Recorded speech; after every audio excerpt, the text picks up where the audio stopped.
I've waited for over 2 years to be able to read this book again because the story about the experiences of Nigerians who are living in London and went back to their home country and the new experiences that they're getting, whether it's culture shock, whether it's reverse culture shock.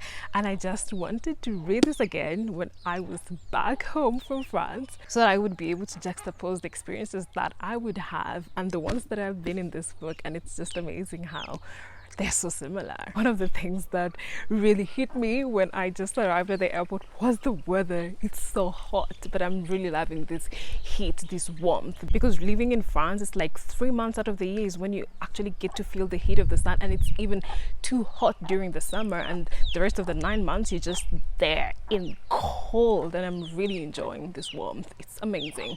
So it's a nice reverse culture shock. Is it really a culture shock? Because weather is not a cultural thing, but a geographical thing. But yeah, it's good to feel the warmth of the sun. Something that has really shocked me is how my body is reacting to the sweetness of fruits. Now, when I went to France, I was really shocked by how less sugary the fruits naturally are.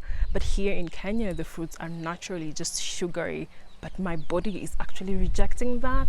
So that's something that is quite shocking to me. Anytime I drink fruit juices, I just find myself feeling very nauseous, and I'm just like, what the hell is going on?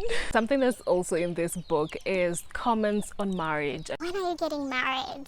When are you gonna bring us a French man? Really annoying, and the only thing that I find myself doing is just like because engaging in such kind of conversation is not something that I'm a fan of. And I really think that when it comes to comments on marriage, it's a personal thing. It's not a societal thing. If I decide to get married, it's not because I'm doing it for society, but it would be because I choose to do so. So everyone should just keep their own comments to themselves, which is very unlikely to happen. Something else that I really don't like is the comments that I'm getting on my body, especially for men. They're like, oh, we're in the size yango. this is something that, well, because we live in a very patriarchal society in Kenya, as a woman you're just seen as property, you're just seen as a piece of meat. And yes, it is very common to hear such kinds of comments, and they're very rampant, and I'm just like, I hate this. One of the reasons why I really left for France is because I just wanted to be away from just being objectified every single minute. It doesn't mean that in France you're free of objectification, but here it's just so rampant, and it's just brought up in every sentence, everywhere you go. Ugh. It's always like they're reminding you that there's nothing else that you can be as a woman except for a piece of meat to a man.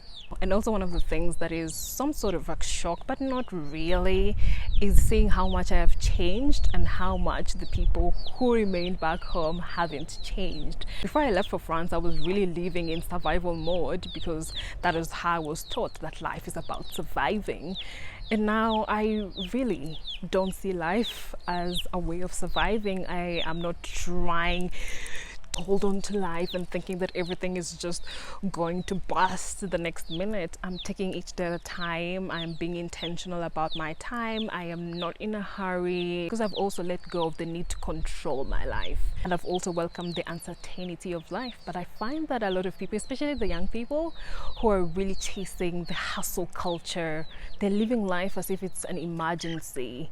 And it's something that I don't relate with anymore. And then you have the older generations who have resigned themselves to life, and they have no care for themselves. They have no self-improvement. They have no self-care. It's as if they're just waiting to die, which is sad. So it's just those extremes. And of course, it's understandable because as young people, you want to be successful, and you're like, I want to be successful now, but it takes a long time. For older generations, a lot of them were forced to live lives that they didn't want. They settled.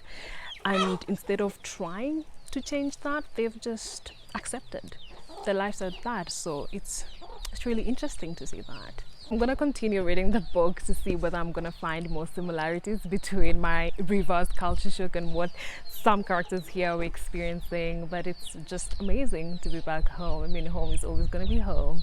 And being in the village, which is my home, is absolutely amazing. And I love every minute of it.